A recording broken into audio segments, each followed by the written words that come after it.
तो कपड़ा बनाने के लिए किस पदार्थ की आवश्यकता होती है? क्या चाहिए? धागा। और वो धागा कहाँ से आता है? क्या चीज से बनता है? कपास से बनता है। तो सबसे पहले कपड़ा बनाने के लिए हमको क्या चाहिए? कपास चाहिए। और कपास कहाँ से आता है?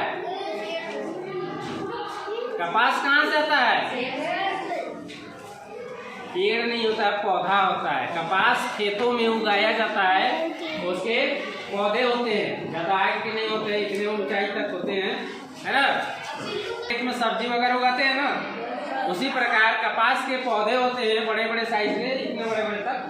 तो उसमें कपास उगाए जाते हैं। जैसा कि तुम लोग को यहाँ देखो किताब में बताया गया, देखो ये कपास का फूल है। जब कपास और जब फल परिपक्व होकर पक जाता है, मतलब कपास पूरी तरह से तैयार हो जाते हैं, तो यह इस प्रकार से फल फूट जाता है ना, बिखर जाता है और इस प्रकार से दिखाई देता है। उसके कपास होते हैं वो बाहर दिखने लगते हैं।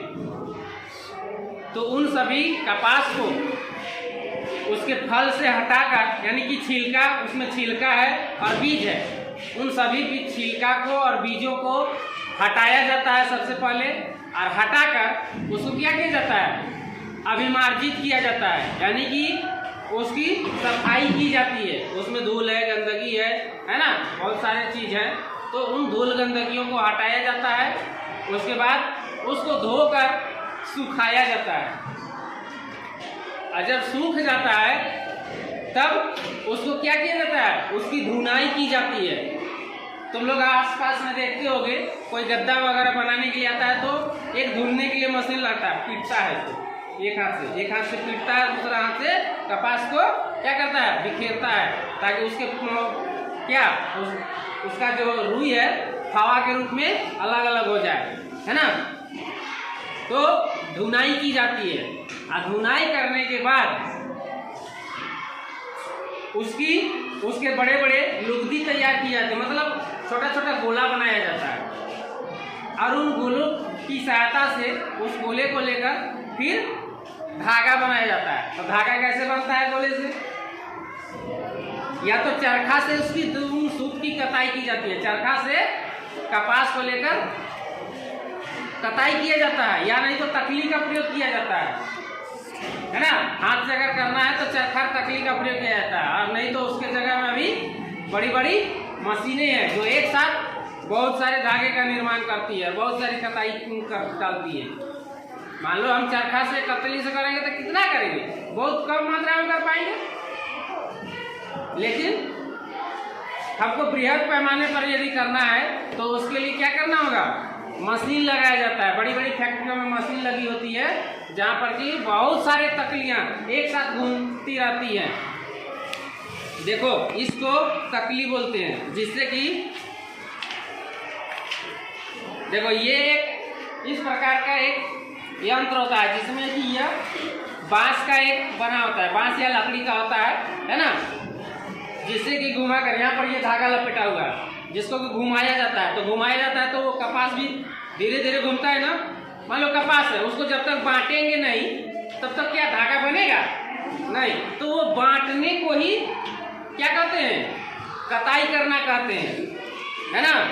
तो इस प्रकार से देखो, इस तकली की सहायता से या फिर चरखा की सहायता से, ये चरखा है तो चरखे की सहायता से हम लोग क्या करते हैं?